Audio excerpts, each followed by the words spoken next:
Welcome back to the campfire.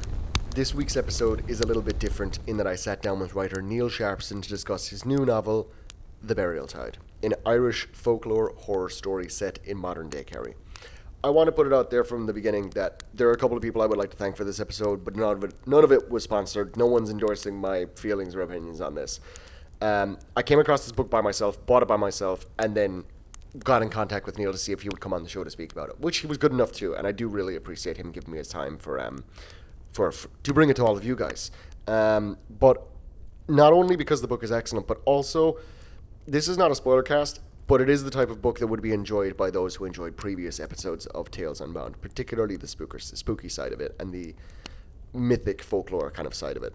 I also want to thank the podcast studios in Dublin for hosting us for the day so that myself and NEIL could sit down for this chat. Dan and Paddy up there were phenomenal. The Burial Tide is a book about a woman awakening buried alive on an island just off the coast of West Kerry. I won't say more than that about the book, but if you like stories such as The Shadow over Innsmouth, you're going to feel right at home reading The Burial Tide.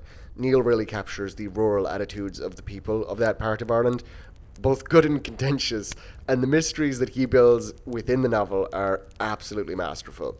He also has another folk horror novel, Knock Knock Open Wide, which also comes up in this conversation, which I will now let play. Thanks to Paddy and Dan at the podcast studios and the whole team there, and thanks to NEIL for coming on this show. And thank you for watching. I hope you enjoy. NEIL, how are you doing? I'm doing very well. Sorry. Oh, that's got off to a great start. Two bundles of nerves here in the recording studio. It's the fanciest place I've been in a long time. I'm so worried I'm going to break something or just going to spill tea, or then I'll be bankrupt for life. We'll split the bill. Don't worry. We'll both be bankrupt. Okay, that's recorded now. That is admitted in evidence. NEIL, how are you doing? Would you like to properly introduce yourself without me talking over you? Sure. My name is NEIL SHARPSON. I'm a writer, author, blogger, podcaster, general ne'er-do-well living in Dublin. Notably, writer of some Irish mythological kind of folklore horror books as well. Yeah. The two I know of, you can tell me if there's more. I haven't read Don't Trust Fish. There could be a big twist. There is a big twist in Don't Trust Fish. The Burial Tide and Knock Knock Open Wide. Mm-hmm. First question I'd like to ask you is, I'm going to focus on The Burial Tide first. You said it in Kerry, which is where I'm from, so that naturally drew my interest. Mm-hmm. I told you on the phone that the scariest part was seeing the word Tralee written down on paper, you know? What's wrong with Tralee? Tralee is gorgeous. Tralee's gorgeous to visit, you know? No, Tralee's lovely. I've worked in Tralee all my life. But there's a certain kind of comfort in living in, you know, in a lot of people's eyes, the ass crack of the world, you know? And then, you know, all of a sudden, you know, you're reading a horror book, you know, and you know it's set in Ireland, and then you see it set right there, and you're like, oh gosh, I already knew no help was coming, you know, now this is worse. There's something. I feel an intense guilt. Kerry is one of my favourite places on this planet. I've spent so many of my summers down there with my family, and then to write this book set in a community in Kerry where everyone is just this horrible. I apologize. I'm this. Just like fucking Jackeen's. Am I allowed to swear? Yeah, you're allowed to swear. Absolutely. Oh, fantastic. Oh well, then I'm gonna make. Oh, let it loose. Let it loose. Let it loose. So, it was written with all the love and affection in the world. Oh no, you can absolutely tell in the story, like in a lot of the characters. My sister is actually named Grania, and it's quite accurate. But what I wanted to ask you was kind of like, you know, you can forgive me for not knowing off the top of my head, but I assume Knock Knock Open Wide is set somewhere else in the country. Is that correct? So Knock Knock is set in Dublin principally. There's a lot of it takes place in Scarna in County Wexford. Oh, cool. What drew you, because you did one in Dublin and Wexford, like you said. So then what drew you from that towards Kerry? You know, and specifically because, you can correct me if I'm wrong in this, but the impression I got of the island and Ballydon was that it was very much like a Blasket Islands kind of fictionalized sort of. Well, yeah, so, I mean... Or Skellig. Well, it was kind of... It's set... So it's actually in the world... This was kind of like had to be cut from the book. There was a lot of kind of like supplementary material Like I had a Wikipedia page written for Inishbanac, Oh wow. and like newspaper cuttings and a report from the Irish Folklore Commission about a collector going down there and uncovering weird things about Inishbanac and then mysteriously going missing and all that kind of stuff. And that had to be kind of cut for time. But my original concept for Inishbanac is that it is part of an archipelago that included the Blasket Islands, but that's now kind of like there was volcanic activity, and now it's kind of like there's only the center of the archipelago was flooded, and now there's only kind of like Inishbanac on one end and the Blaskets on the other. Obviously, like the Blaskets, the Blaskets is still uninhabited, I believe. I know is there like a couple living there.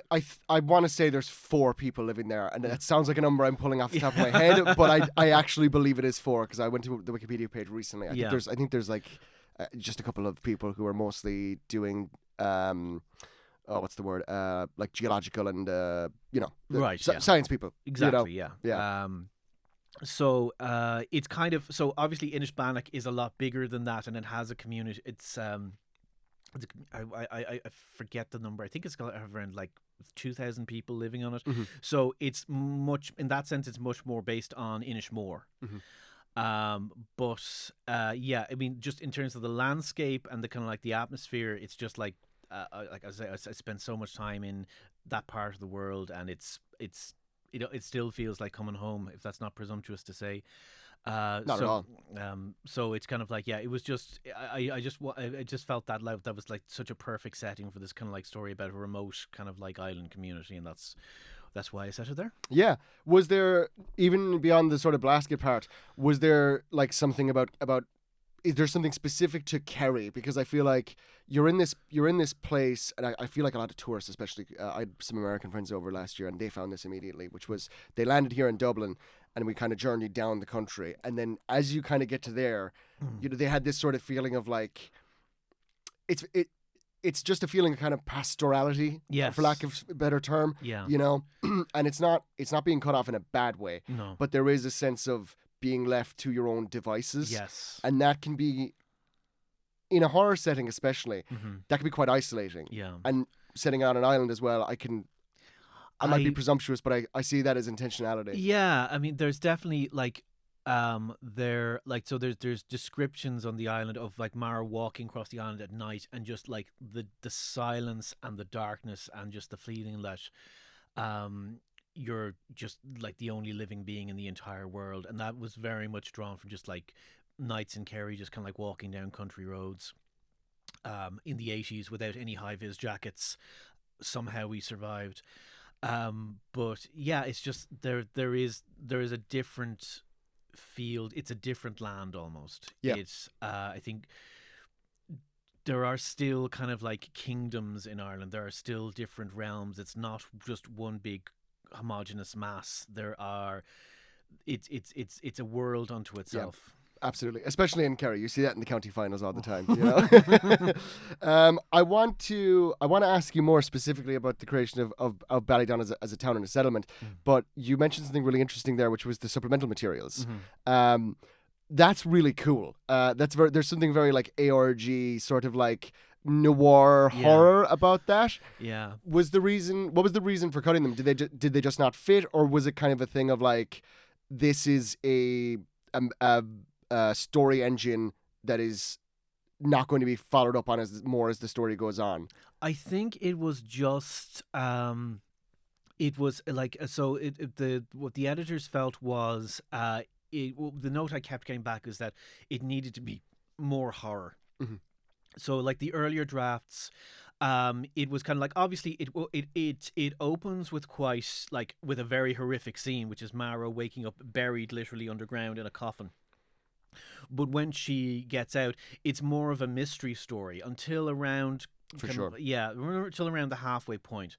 And what they were kind of like, and I think they were right on balance, was that they were kind of like, this is a horror story, and we need to kind of like be feeling the menace and the tension and that pressure, kind of like, so yeah, so I had to like, I love world building. I love kind of like that whole the supplementary kind of like filling out the details of the kind of like of the world you created. I love that part, but you can get bogged down in that Very much. and I think that was one of the criticisms of Knock Knock Open Wide, which was my first horror novel, that a lot of people took issue with, was that there are long stretches of that horror novel that aren't a horror novel. That's just focusing on these two women falling in love in UCD in the early 2000s, and where the whole kind of like the supernatural element, the horror novel, are just put to the background.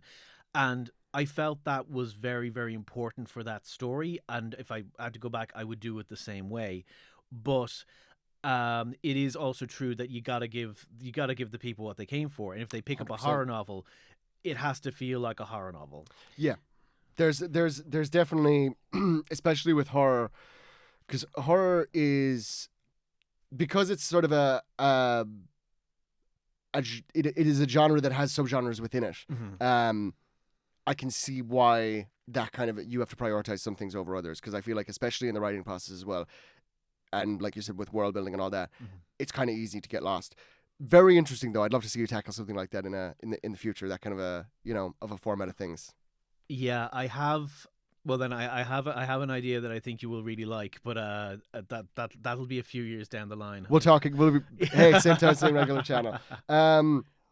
On that subject of horror, I wanted to ask you, because there's, you go back to just before like the 1916 Rising and stuff like that. You have like Lady Gregory, W.B. Yeats, all these other people. I'll forget to mention 100 million names and I'll feel bad later, so I'll just stop at those two. You have all these people doing, this sort of like cultural renaissance, where it's like you have, the stories of Cuchulainn being told, you have the Children of Lear being told 7,000 times, and you have all these kind of the myths being reinterpreted on that scale again. And I think that one, your books prove there's an appetite for that again, which is wonderful to see. But I don't think it ever went away. I don't think it did either. I think that like there's been a lot of great books, like I forget that author, but the fellow who wrote The Call as well. Shine? That's him, exactly, yeah. There's always been an appetite for these kind of things. I think it's easier to get eyes on them in the modern age, because you have, like, I found your book through Reddit, like I told you outside. But what I wanted to ask you is, there is, even internationally recognized, a very distinct subgenre of horror in itself, which is Irish horror. There is, especially when it's, comes to things like The Call and your books, where it has a mythological or kind of a folkloric bent to it. What do you think that sort of story offers that you can't really get outside of that, And that's a broad question by all means. So that's it. Well, I think it's, first of all, it's like I am always kind of like baffled at how underexposed and unseen Irish mythology is compared to Norse, Greek, Roman, and of course there are many and varied historical and cultural factors for why that is. But it seems like I at the same time, you're like, there is so much good stuff here that's just being left on the table. Yeah. So when you have, but that also can like that. So when you're kind of like, there is an appetite building. I've seen so many people like commenting, it's like Irish folklore I'm in. Yeah. And so it's kind of like it's at that nice sweet spot where there's kind of like, there's definitely an awareness building of it now and an interest and a hunger for it, but it's also still very, very untapped. It's like there is an oil reserve there that we're just kind of like, that's going to keep that enough for like 500 years. I probably should use a more ecologically friendly metaphor, but anyway. The wind, there is 500 years worth of wind there. But yeah, it's just, I think we're starting to see the momentum of something very, very big building in terms of Irish folk horror. So you think we're in kind of another one of those periods where it's all gonna blossom at once? I hope so. Yeah, me too. I have bills to pay. So Yeah. I'm just trying to manifest it here. The Burial Tide, on Kindle and in stores. Yeah. So I wanted to ask you about Ballydon. I'm going to circle back around to that, which Sure. is the specific set, the town within Inishbannock in the story, the Burial Tide. Um, I'd like to congratulate you. If I didn't say it earlier, congratulations on the book. I said it. Thank I you said so it when I much. called you. It was a joy to read. But I also want to congratulate you on enjoying the sort of pantheon of seaside towns and horror stories you really don't want to go to, like the likes of Innsmouth and that kind of thing. What was it like to sort of go in there and, I know you said it's, you're basing it on places that exist, but what was it like to go in there and say, right, I have a story to tell, this place has its own history. What was it like to start building all of that for this? That was kind of, I say Ballydun was more kind of just the function of the plot is just like I need the pub here, I need a place to go where she can meet Grania, I need the shop where she goes and meets Malachy. The only thing that I have no idea where the image of the guard sitting outside the police station playing a purple Game Boy Advance came from. It just popped into my head, and it was indelible, and I was just like, yeah, he's there. I have no idea where that came from, but he's there. It's the exact type of thing you see in West Kerry. I'm going to be honest with you. It's just something so out of left field that you're almost scared to reach out and question it. Yeah. Very much, very much. No, it's very well realized in the book, because it's like, even as I'm sitting and talking to you here, I can see the layout of the town. The way that it is, and it has that sort of like centralizedness that is so familiar to everyone all over the country, don't get me wrong, but I know even in my hometown in Scartaglen in Kerry, the way that it's laid out is almost the exact same way, at least, and again, you can correct me if I'm wrong about any of this, but in my head, the temple is very much this thing in the epicenter, and the town is almost sort of like growing around it, like mycelium roots, you know? And that's the way they all are, but there's something very homey about it. I'm writing a book at the moment about this girl. She's traveling home from Dublin to the kind of like the small country town, and she's just kind of like, as she's driving through the town, she's assessing the economic health of the town, and she says, well, 4 of the 6 pubs are still in business, so they're doing okay. Yeah, every kind of 21st of December coming up to that, at home, it's always a question of like, oh my God, do you know how many pubs there used to be in Castle Island? Yeah. And that's always like, before the bypass, those conversations always happen.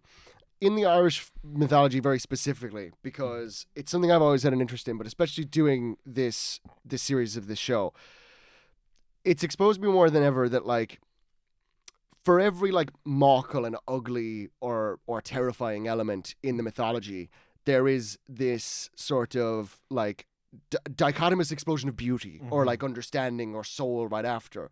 In a horror story, you are the sole operative that is charged with portraying mythological elements. How do you find balancing that? Because I also understand that horror is something that happens over time. So how do you measure that over time of... So what I kind of like, I have basically at the end of Knock Knock Open Wide, I have an apology where I basically say, look, I tried to keep this as faithful to the mythology as possible, but I'm trying to write, I'm writing a horror novel here first and foremost, and this is what don't take this as a textbook. This is not kind of gospel. like, this is a mixture of like Stephen King, H.P. Lovecraft, kind of like filtered through Irish folklore, and so you kind of like, you just kind of got you basically, you just kind of make peace with the fact that every Irish storyteller who has told these stories has told their own version of it, and you are just one more link in that chain, no better, no worse, and there is no canon, but there is still, you still have to try and not twist it and bend it until it's nothing, like it's not even recognizable, because at that point you're just kind of like, you're just mining it for and exploiting it for your own ends. So you have to kind of like strike that balance between what is necessary for the work that you're trying to tell, while also being faithful to the stories that kind of like that came before. Is there any folkloric element, like a tradition or a little bit of folk magic, that kind of thing, or a monster that almost made it into this book, but then didn't? Because you have a bit of a pantheon going in this book. Yeah. No, I think the basic elements were of the kind of like of I won't say Of what course. it is. I won't say what Yeah. it is, but there are two broad folk traditions that I'm drawing from, and they were kind of like that remained consistent throughout the book I'm wearing. I'm currently writing another book for Zando, and that one is pulling on a much wider kind of like cast of characters, if you like, and they will probably kind of like that will be chopped and changed a lot. I think it's more of a kind of like it's more of a team up, it's more of a Marvel style team up, if you like.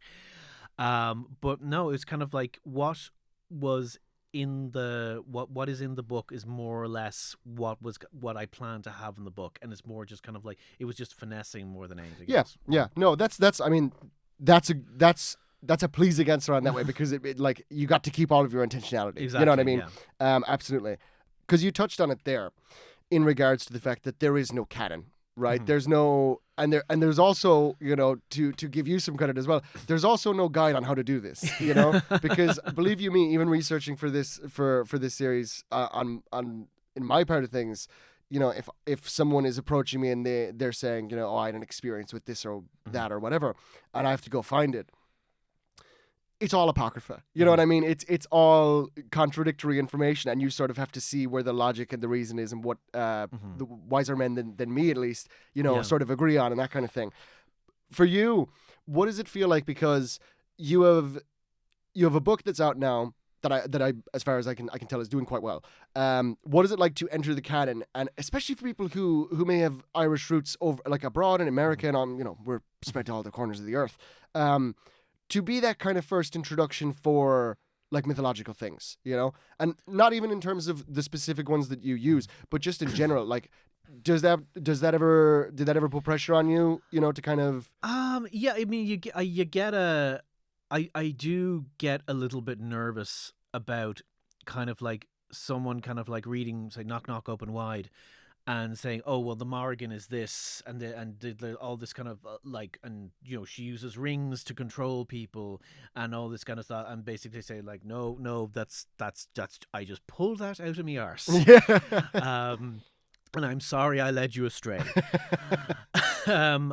So what I just kind of like, but I mean, then there's no point about worrying about stuff that's out of your control. On the end of the day, I wrote a book, and I hope people enjoy it, and I hope that it led them on to delving into kind of like you say, like picking up maybe Lady Augusta Gregory's work. Or Tom Kinsla's translation of the Táin Bó Cúailnge, or maybe even learning Irish and going and looking at the originals. Anything is this. We're living in mad times like this. I've the last two events I've done, I've had to be brushing up on my Irish because they've been Os Gaeilge. I saw a clip of that actually, yeah, on Instagram, yeah. And it's just kind of like, on the one hand, it's so wonderful to see, but on the other hand, is you're also like, God, it's such hard work. Yeah, absolutely, yeah. They're like, how do I say this? What's the word for the? Oh. Yeah. And it's never a difficult word. It's always like the simplest word. It just makes it even more humiliating.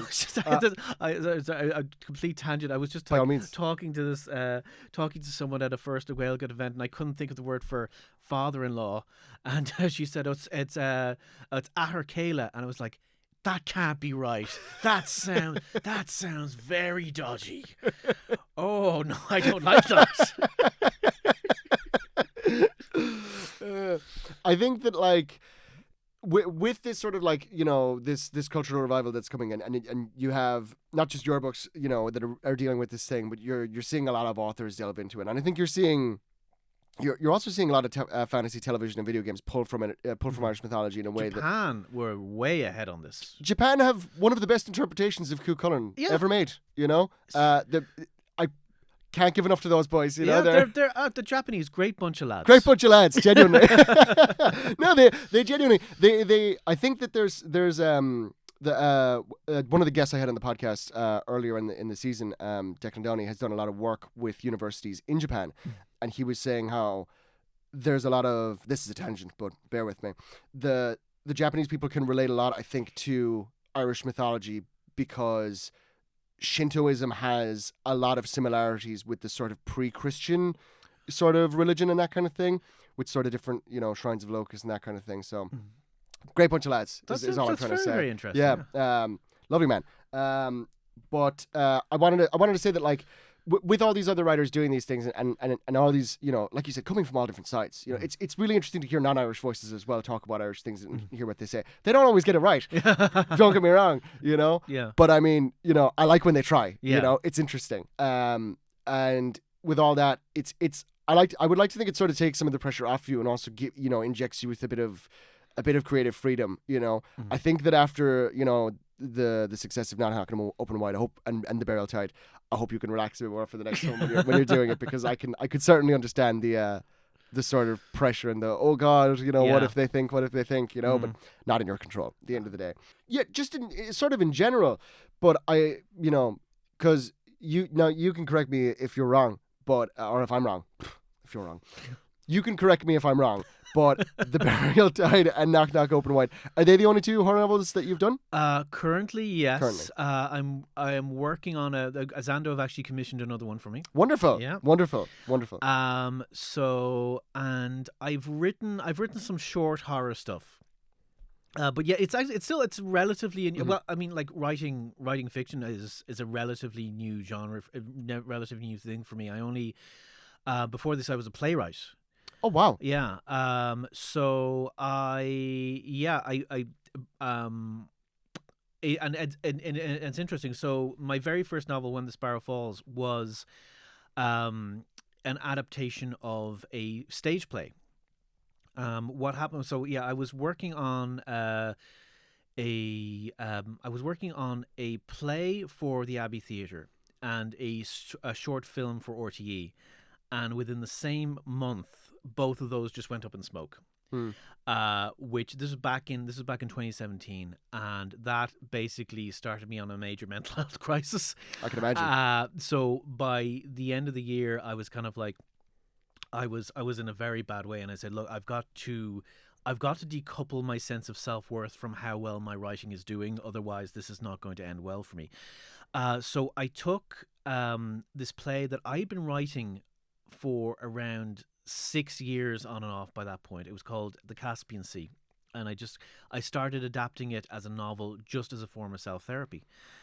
And because the play was already written, it was a very short process. So I started writing that I think around November 2017, and by February 2018 I had the first draft ready, and it was substantially the book that ended up being published. And then from there, I just kind of I sent that off to around 150 agents. One got back to me and said, yes, I'll take this on. And from there, and then I was on, and then it was around in the middle of when COVID was starting, or we're around a year into COVID, and I'd been offered the first book deal, and we were just kind of we were saying, well, the schools and the creche aren't open yet, but I'm supposed to go back to work. I'm just going to take the plunge, and I'm just going to work from home and just be a full-time writer. And amazingly, that didn't blow up in my face, and it's actually, and here I am. So those first When the Sparrow Falls is based on a play. Knock Knock Open Wide is it's based on a stage monologue and the short film that I was writing for RTE, which was also called Knock Knock Open Wide, and I basically worked those two together and just finessed them into a single novel. And so so I think so my stage writing has had a huge effect on my novel writing, because a lot of the stuff I'm drawing from material that I've previously worked on for stage. It must be pretty vindicating to have the specifically the short film, I suppose, blow up in smoke, and then have that to show for your stuff at the end. You have this novel, and then if I get a TV series out of it, that'll be even more vindicating. Absolutely. Well, I would be first in line. I'll be there opening night. Yeah, I was going to ask, just in terms of the two books that you have written, that are, because now, I don't know how you classify it, but when I look at it, it's hard not to see them as sort of sister works, at least. You know what I mean? In the way of that they came out within recent times of each other, and they're both sort of following in the same sort of the folk horror genre, we'll say. Do you see it that way? Like, would you put them in the same world? No, or? I don't. Yeah, maybe possibly the same world. Like I think they kind of like you could there's nothing that's explicitly contradicts. That Betty and Aisling aren't also existing in the world of Mara and Declan. Um, they do feel like very different books to me. Knock Knock Open Wide is it's very personal. It's very autobiographical in many ways. Like a lot of the kind of like I studied in UCD. I in the folklore department. I kind of like met the love of my life in Dramsoc. I spent a lot of time kind of like writing and acting in Dramsoc. I did some work in RTE as kind of like for transition year, but yeah. So that was kind of like drawing very, very heavily from my own life.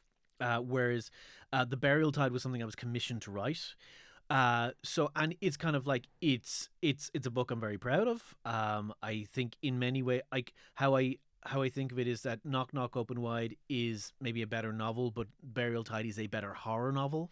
Right. It's kind of like it's cleaner, it's tighter, it kind of like it's more focused, and that really is kind of like to do with working with an editor who kind of like is very very good at plotting, which is something I always struggle with.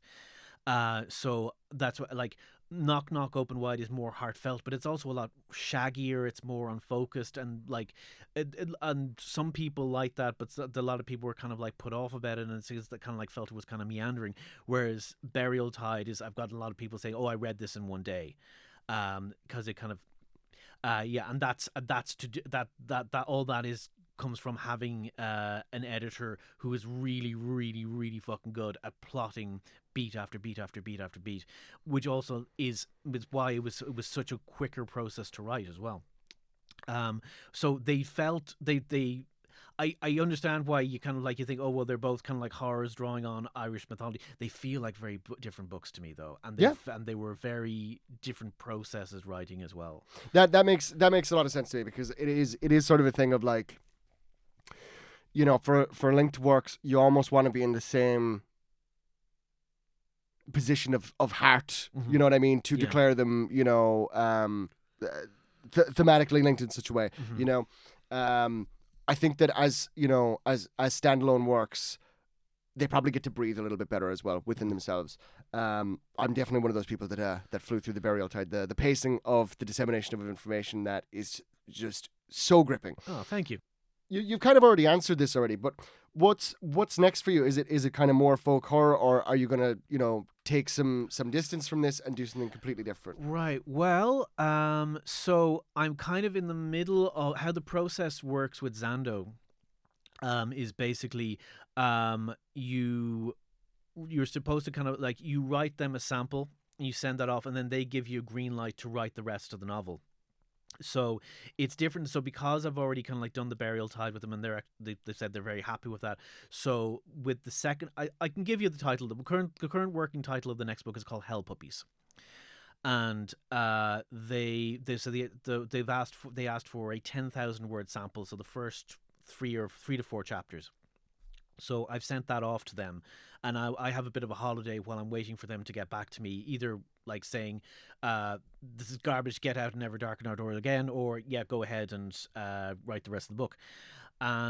So I have been working on a fantasy novel for like the past 4 years, just kind of like as my own personal project, which I have finally. So the bad news is I've realized it has to be 2 books, which I swore wasn't going to. I said, I am not. George R. R. Martin died for our sins to show why you don't let it bloat like that. You just finish the story. But I've gonna be like it's gotta be 2 books, but at least that means now I can say, well, book 1 is done. I have finished something. I have accomplished something. So I'm gonna start like sending that out to beta readers and getting notes and before I can. And that's separate from Hell Puppies. Completely. Yeah. This Nice. is. I will. I can say it is a stealth sequel to one of the 3 books that I have already written. Okay. But you don't have to have read it to understand what's going on. But it's kind of like if you have read that book and you really, it's kind of like there's a lot of fun Easter eggs in it. And other than that, it's kind of like I feel after this year, I kind of feel like a children's author who just kind of like has a side hustle in writing for adults. Because I also published Don't Trust Fish, which has just exploded in a way that I never expected. And It looks like it. And congratulations on that. It's just wonderful like, to see. It's so bizarre. Like I passed books upstairs on the way here, and it was in the window there, and it's like I guess I'm a writer. Yeah. When did that happen? It's like I don't know if I can cope. But it's been doing very, very well, and it's been absolutely heartening to see. And so I'm also working on more children's books, and working on a few TV and movie projects that I would love to talk about, but you can't. I'm pretty sure that there will be masked men outside my window if I breathe a word. So we'll say nothing. Yeah. Well, I'm sure I'd love to talk more to you at the time when you could say something about that. Yeah. It's not for you, listener. Yeah. Go away. We're having our private talks. Come back later. No, that's wonderful. I did want to touch on Don't Trust Fish because, and I'm a terrible interviewer in the fact that I haven't read it, but I wanted to ask, like, you know, because there are some things I know about it, is what I'll say. I feel like it's relevant enough to the show in that way. What's that process like? You know, and was that something that you planned on doing? Like, what brought that about? Right. So that was such a fluke. I was. Look, and to quote Stanley, I've told this story so many times that for all I know, it's true. So in the middle of COVID, we were on holiday with a bunch of kind of like our friends and their families. We all decided to kind of like we'd all been in our isolation bubbles. We said, look, we're going to rent a big house in Connemara, and we're just going to like have a holiday together. So we went down there, and it's absolutely beautiful. Just like Connemara, the only place in Ireland that even comes close to Kerry. And we realized that none of the kids had a birthday party in years because of Corona. Oh my God, yeah. Yeah. So we said, okay, we're going to throw them the kids a birthday party, but instead of buying them presents, we're all just going to pick it. You will be assigned a child, and you have to make that child a present. I am the least crafty person in the world, so I wrote my assigned child a picture book. Just kind of like just literally just a Word document and just like cribbing images off the internet, and I wrote that in a ridiculously short period of time, and just kind of like and read it to the kids, and the kids just kind of like were just cracking up. And I said, okay, well, I'm going to send this to my agent, and like my agent Jenny, she's fantastic, but she'd never done children's literature before, anything even close. She didn't have any connections in that kind of like whole space. New world for her too. Exactly. And I honestly thought she was gonna I'd send it off to her, and she'd send it back, and she said, look, this is not the kind of like material I represent. Go find yourself a children's lit agent. But she actually said, let me give it a try. And giving it a try turned out to be a 2-book deal with Penguin. So yeah, she's good. Like, first day on the job, and she kind of like she killed it. Yeah, and it's and then before you know it, we're kind of like, yeah, we're getting offers for Turkish translation, Brazilian Portuguese translations, Chinese translation, French translation, and then of course I said, what about an Irish language translation? And they said, what, you do those? And so they sent it off to Angoum, and then then we have NEIL SHARPSON, which is apparently which is actually how you grammatically correct, which believe it or not. And yeah, and it's just been snowballing all through the year. It's been mad.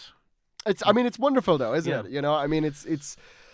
I think it makes you wonder why bother writing for adults. It's just like you spend a year cranking out something, and it's like something you just wrote on the kitchen table. Just kind of like, well, you do that so that someone from Kerry can pull you out of bed on a Friday morning and bring you into a recording studio.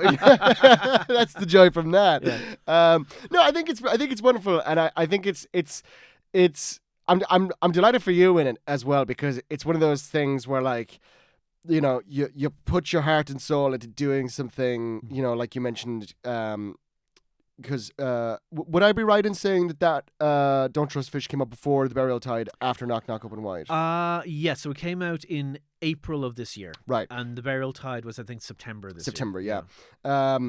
It has to be therapeutic to be working like so hard on something, and then you described it as a fluke. I probably wouldn't use that word. I do think you're very talented, but it's from your perspective, it's got to be very relieving that it's like, oh, okay, things work.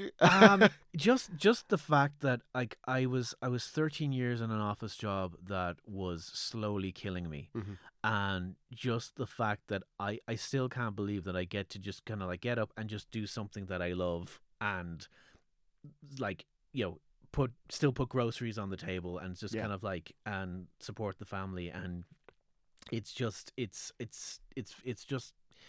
incredible. Yeah, it's I cannot believe that I've been this lucky. Well deserved, I would say. You're very kind. Thank you. I guess moving from sort of like a metropolitan kind of, like the UCD, and you're in the realm of large urban environments and stuff like that, if you want to pull the book there, with Knock Knock Open Wide, and then moving to something that is so rural in The Burial Tide, was that freeing or restrictive kind of in that sense? I didn't really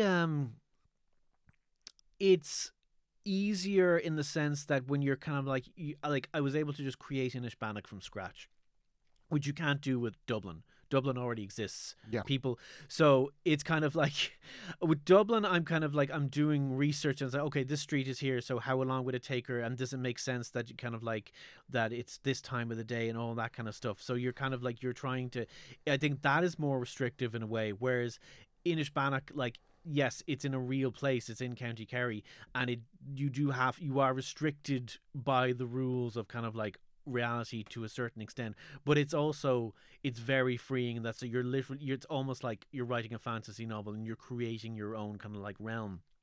So I think I'd say it was more freeing. Yeah. No, definitely.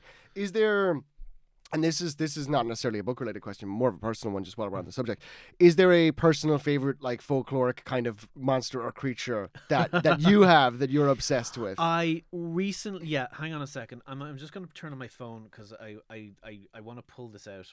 Yeah, by all means. So I've been rereading. Rereading sounds like I've read them before. I was reading for the first time Lady Augusta Gregory's translations, and coming across like all kinds of stuff that I didn't know. And like you think there's what you think you know, but there's also the unknown unknowns. Like you mentioned the Children of Lear. And I was boring my wife and everyone I know with talking about like the stuff that I discovered about Lear. Yeah. Because, if you just learn the version that you've heard in school about, King Lear, it's like old man, oh, my children are swans, oy vey. And it's just like, you think that's just like a sad old man. No. Lear is a fucking badass. Like there's a story where the Tuatha De Danann are choosing their new high king, and they choose a guy called Bov Darug, and Lear is all no, you're not my high king, you're not my king, I didn't vote for you, I'm going home. And he's just kind of like, and all Bov Darug's advisors are like, you have to kill him now. You realize that he's openly flaunting your authority. You've got to get this guy. And Bov Darug's like, no, we are not fucking with him. If you start shit with that man, he will come to your house, he will burn it down, and he will kill you. So it was cute that I didn't know that Lear was actually a far more interesting character. I didn't know that at all either. Yeah. I'm underread in Lady Gregory's myself. I've been reading Lady Wiles at the moment as well. Oh wow. Which are very interesting as well, and worth exploring if you haven't. But I didn't know that he was that sort of a figure. I mean, all the Tuatha are kind of characterized as sort of warring in a way, but depending on who's writing them, they're always, sometimes they're literally warring against, sometimes they fight in poem and that kind of thing, and they only do that, So I found it. So I've become obsessed with this one story. Sorry, when I say story, it's a paragraph. There's literally this one paragraph that Lady Augusta Railway just drops in. So you know the Morrigan. Did you know she had a son? No. Right. So I didn't either. So I'm just going to read this. And Mechi, the son the Morrigan had, was killed by Macecht on Magmechi, that till that time had been called Magthurtige. 3 hearts he had, and it is the way they were. They had the shapes of 3 serpents through them. And if Mechi had not met with his death, those serpents in him would have grown, and what they left alive in Ireland would have wasted away. And Macecht burned the 3 hearts on Magluhud, the plain of ashes, and he threw the ashes into the stream, and the rushing water of the stream stopped and boiled up, and every creature in it died. And that is all we hear about that guy. Why is that all we hear about? Where did he come? Just drops. Lady Gregory just comes in, drops this nightmare in front of us, and just pieces out. That was Ragnarok in a paragraph right there. Who the hearts in his 3 hearts and the serpents? What the fuck? That is, and that's the only reference given to that character in that book. Yeah, I've looked on. I've never heard of him either, and I mean, I've got the lady on my hand, you know. Yeah, so yeah. That's interesting. I never knew that. Yeah, you go. Mechi, yeah. You give me another episode to do. The lost episode of Irish mythology. Yeah. Wow, interesting. Okay, I'm glad I asked that question. I've very learned something new. Yeah. I also wanted to ask you, and this is a recurring thing. I ask everyone who I put a microphone in front of, because I can and I have to, given the show. Not just in regards to completely Irish folklore, but just, you know, this show. I was trying to explain to a friend recently about how, if you've ever heard of any kind of Irish creature or monster or ghost or whatever, they're all fairies. Yes. Because fairy is not what you think it means. Yes. Especially as a foreign audience member. Yeah. It's a lot closer to like dead precursor god sleeping kind of thing, which is also confused because then by around the 17th and 18th century a lot of European fairy lore is crossing over into Ireland and getting incorporated in, which are closer to what we think of as fairies with kind of like little people with wings. So it's a mess. It is a mess. But I always ask people, because if you have any kind of encounter, I cover fairies extensively on the show, and if you have any kind of encounter with anything supernatural in this world, at least in this country, you can lay it down to a fairy. Have you ever had any kind of experience or anything like that? Or if not, what drew you kind of into folklore in the first place? You know? Right. Well, I mean, that's an easy question. So my mother has worked in the Department of Folklore for many, many years. So I kind of like I have not had personally, I've not had a supernatural encounter. Apart from I saw a UFO once. But I'm pretty sure it was just I was overtired and I looked out the window and there was a street lamp there, but it looked very much like there was a flying saucer outside my window. But I think my mother had a friend who had an encounter with some hungry grass. Wow. Yeah. And the detail that I always took in my head is that she had a packet of potato crisps on her that saved her life. So I don't know. Have you ever discussed hungry grass? Should I? Not on this show, but please go ahead. Right. I looked into it and I wanted to make an episode on it, but I couldn't find anyone with the story. Yeah. So hungry grass is, according to lore, is a place, just a patch of grass in a field where someone died of hunger during the famine, and that if you step on this patch, you will experience incredible, like, lethal hunger. And so my mother says that a friend of hers did experience this, and she was just walking out in the countryside and she stepped on a patch of grass and she just keeled over and she just felt like she was literally dying of hunger. But she had ironically enough, she had a packet of potato crisps on her, and she was just and she ate them, and she was able to kind of like to overcome that. As I said, like I'm not calling my mother a liar. I might be calling my mother's friend a liar. Yeah. That's my kind of like contribution. Yeah, there. that's really interesting though, because that's one that you and maybe it's different up in whichever area of the country that lady may be from, but at least down in Kerry, like that's not one that comes up often. In Kerry, it's all banshees. Really? That's, Okay. yeah. Like in the hill I live on is I'm dreadful for Irish. I always said like if when rich people get really rich and try to get a higher class, they take piano lessons. Yeah. I'll take Irish lessons. That's what I'll do, and I'll become fluent then. But the translation of the hill that I live on up in Scartaglen is called the Hill of the Ghosts. Okay. And there is there's a couple different stories on that hill. Like there's one story that one of the Earl Desmonds was killed there by a banshee that hunted him down. Or something like that. That's there are like people think banshees just kind of like she'll howl and then you hear and you're going to die, but there are some much nastier banshee stories out there. There are, and even like the variants, like like I think a lot of people stop looking at the banshee. There's all these other like really interesting like sort of figures that are right on the cusp of it, like the Leon and she and there's a couple of different that are just straight up energy vampires for specific types of people. But no, that's a really interesting one, because at least down there or in my parts, that's a really obscure one. Really? Definitely, yeah. That, and I wanted to do an episode on that on the Fargorta as well. But I couldn't find anyone for it. But Neil, where can people get your stuff? Where can people buy your books? Don't Trust Fish is available in all good bookshops. Knock Knock Open Wide, unfortunately, is not available in shops over here yet. We have actually just signed a deal with a UK publisher, so you'll start seeing it over here. I think in 2027, if you can wait that long. Otherwise, I won't judge you if you just order it online. I had to do it. I had to do it. It's in my backpack right now. And Burial Tide. Just like it's 2025. Just Google it. You'll find somewhere selling it. Buy local if you can. Yeah. Absolutely. Well, thank you very much for coming on the show. Is there anything else you'd like to say before we wrap up? Uno Reverse. I also have a podcast. You do? Yeah. It's that's what I call nostalgia. I do that with my friend Esther and my wife Aoife.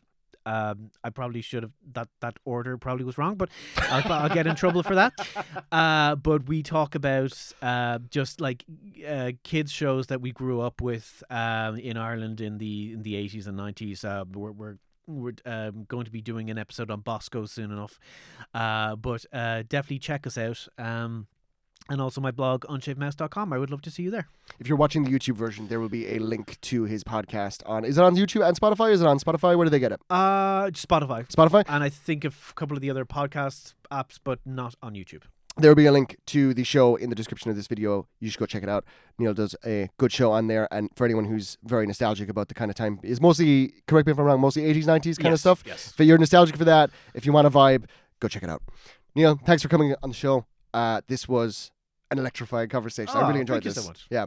And I'm really looking forward to what you do next. You're a gentleman. Thank you so much. Thank you. Woo! We got through the stutters fairly fast. Yeah, that was good. That was very good.